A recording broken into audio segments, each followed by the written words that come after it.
ज्ञान की आवश्यकता नहीं है बंधुओं। ज्ञान से भक्ति पथ पर, देखिए ज्ञान इसलिए क्योंकि हम हमारी जो अवस्था इतनी उच्च नहीं है, हमारी जो साधना या हमारे पूर्व के कर्म ऐसे नहीं है कि उस साधना के कर्म तपोबल से हम ज्ञान मार्ग पर चल पाए। आज का जो ज्ञान हम प्राप्त कर रहे हैं अहंकार का रूप धारण कर लेता है। इसलिए भगवान कहते हैं जिसके पास में प्रेम नहीं है उसके ज्ञान को भी मैं स्वीकार नहीं करता।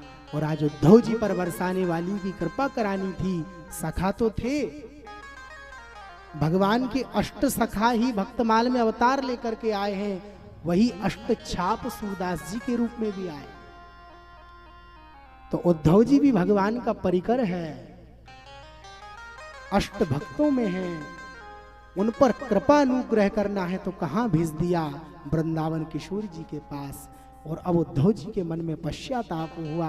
6 महीने बाद उद्धव जी आए वृंदावन, मथुरा वृंदावन से। अब भगवान ने बोला उद्धव तुम तो कहते थे कि मैं 2 दिन में आ जाऊंगा, कैसे तुम्हें 6 महीने लग गए? गोविंद आप बहुत निष्ठुर हो, हे कन्हैया तुम बहुत निष्ठुर हो। भोली भाली गोपियों को छोड़ करके आ गए, माँ यशोदा को छोड़ करके आ गए, बहुत निष्ठुर हो। बंधुओं, उद्धव से भगवान ने कहा उद्धव मैं ज्ञान से प्राप्त नहीं होता, मेरे भक्तों ने जो भी मुझे प्राप्त किया है वो प्रेम से ही प्राप्त किया है, समर्पण से प्राप्त किया। और उद्धव जी के मन में बहुत ग्लानि है देखिए, और उद्धव जी ने पूरी लीला कर ली। अब दर्शन करिए आप यहाँ, ये हमको आपको यहाँ इस कथा में इसलिए लेके जाना पड़ा क्योंकि ये कथा नहीं सुनेंगे तो सूरदास जी की कथा समझ में नहीं आएगी, क्योंकि उद्धव जी ही सूरदास जी का अवतार है। उद्धव जी लीला करके चले गए। अब इन्होंने भी महाराज सखी रूप धारण किया, मन में पश्चाताप है और मन में इनने संकल्प कर लिया था कि मैं भगवान का यश नहीं गाऊंगा, अब मैं यश गाऊंगा तो गोपियों का यश गाऊंगा। बंधुओं किसका यश गाऊंगा? गोपियों का यश गाऊंगा, भक्तों का यश गाऊंगा। इसलिए मुझे ये नेत्र ही नहीं चाहिए प्रभु जिससे संसार की दृष्टि जाए, जिससे मैं संसार को देख सकूं, मेरे मन में वो अहम ही पैदा ना हो। ऐसा ज्ञान मेरे किस काम का कि मैं भक्तों को ना जान सकूं। गोपी बहुत बड़ी भक्त है बंधुओं। देखिए गोपी रूप है क्या, ध्यान दीजिए। राधे राधे, इधर ध्यान दीजिए आप लोग हमारी ओर। कौन है गोपी? गौ माने इंद्रियां, पी माने पीना। जिन्होंने अपनी इंद्रियों का ही पान कर लिया उनका नाम गोपी है। बंधुओं गोपी स्त्री नहीं है, पुरुष नहीं है गोपी, गोपी तो भाव है बंधुओं, गोपी भाव है। वही उद्धव जी ने आज गोपी भाव रूप धारण कर लिया और वही उद्धव जी भगवान के चरणों में निवेदन किए, प्रभु मुझे गोपियों का आश्रय चाहिए, मुझे भक्तों का आश्रय चाहिए। भगवान ने संकल्प पूरा कर दिया और श्री उद्धव जी को सूरदास के रूप में प्रकट कर दिया। बोलो श्री सूरदास जी महाराज की जय।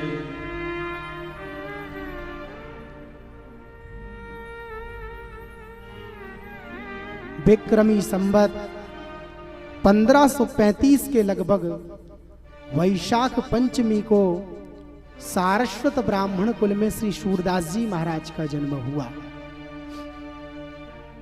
बचपन से अंधे थे बंधुओं, कुछ दिखता था नहीं, बड़ा ही सुंदर छप्पे है, दर्शन करें। सोर कवित सुनि कौन कभी, जो नहीं सिर चालन कर, ओक्ति चोचयनुप्रा बरनयस्तति अति भाई, बचन प्रीति निर्वाह अर्थ अद्भुत तुक धारी प्रतिबिंबित दिविद्रे हृदय हरि लीला भासी जन्म करम गुण रूप सवय रसना प्रकाशी सवय रसना प्रकाशी।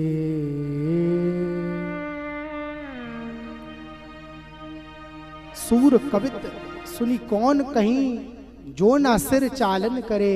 ऐसा कौन है जो सूरदास जी के पदों को सुनने के बाद में सिर का चालन ना करे। प्रतिबिंबित दिय दृष्ट, अरे सूरदास जी के बचपन से नेत्र नहीं है। आप तो कह रहे हैं नेत्र ही नहीं है, नेत्र के अंदर की जो इंद्रिय है वो भी नहीं है। जन्मांध अंधांध सूरदास जी हैं, लेकिन ऐसे कवि ऐसे पदों को श्री सूरदास जी ने लिखा कि भगवान की लीला को भाष्य कर लेते थे। भगवान जो लीला कर रहे हैं, सूरदास जी बैठे हैं पद को गुनगुना करके कीर्तन कर रहे हैं, वही लीला ठाकुर जी ने जो भाष्य करी उस पद का सूरदास जी ने निर्माण कर दिया। तुरंत लीला भाष्य करके पदों को लिखा है श्री सूरदास जी ने।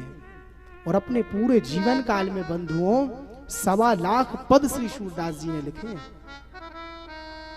और समय जब हुआ शरीर छोड़ने का, जिस दिन शरीर छूटना था, प्रिया प्रीतम ने दर्शन दिए, कहा सूरदास जी आज आपको लीला में आनो है। सूरदास जी बोले ठाकुर जी मेरो संकल्प थो। गोवर्धन बोले का संकल्प थो तुम्हारो? बोले मोरो यो संकल्प थो कन्हैया कि मैं 1.25 लाख पद जब तक नहीं लिखूंगा तब तक शरीर ना छोड़ूंगा। तब उसी दिन भगवान ने 75,000 सूरदास जी के पद हो पाए थे महाराज। और 75,000 सूरदास जी ने लिखे, 50,000 पदों को भगवान ने लिखा है। ऐसे सूरदास जी के 1.25 लाख पद हुए।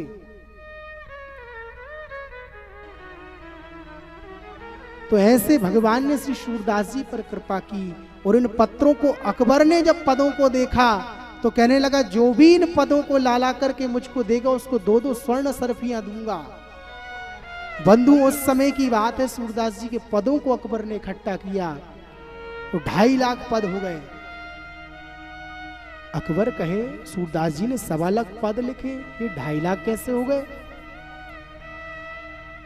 तो किसी संत ने कहा सूरदास जी जो भी पद को लिखते थे वो लीला भाष्य करके लिखते थे, इसलिए इन पदों को अगर यमुना में डाल दिया जाए और यमुना में अगर उन पदों को तैरते हुए ऊपर आ जाए तो समझ लीजिए सूरदास जी के ही पद है। यही किया, यमुना में सारे पदों को डाल दिया गया महाराज। और जो सूरदास जी ने पद लिखे थे सारे पत्तों की तरह ऊपर आ गए। बंधुओं ये सूरदास जी की भक्ति है जीवन में।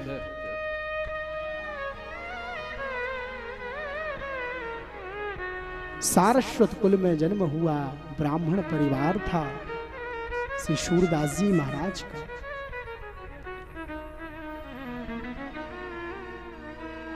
माता पिता जन्म के समय दुखी हुए, बच्चा तो हुआ लेकिन अंधा हुआ, जन्म से अंधे हैं। ये नेत्र आप जो देख रहे हैं इधर कुछ भी नहीं था, दर्शन आप कर रहे हैं। माता पिता को बहुत दुख हुआ, संतान भी हुई तो अंधी हुई, इससे अच्छा तो होती नहीं, होते से मर जाती। प्रसन्नता नहीं मनाई सूरदास जी के जन्म पर। समय की जब मार पड़ती है ना बंधुओं, तो कर्म का फल भोगने के लिए मनुष्य को धरती पर आना पड़ता है। उद्धव जी से अपराध बना, उस अपराध की क्षमा याचना के लिए भगवान को नहीं बताए, संकल्प कर लिया था कि मैंने गोपियों भाव का अनादर किया। उसी गोपी भाव को जानने के लिए उद्धव जी वृंदावन आए। और अब जन्म लिए हैं किस लिए कि वो जो पाप बन गया है इन भक्तों की महिमा को गा पाऊं। लीला है ये, प्रारब्ध की, कर्म की बहुत बड़ी लीला है बंधुओं।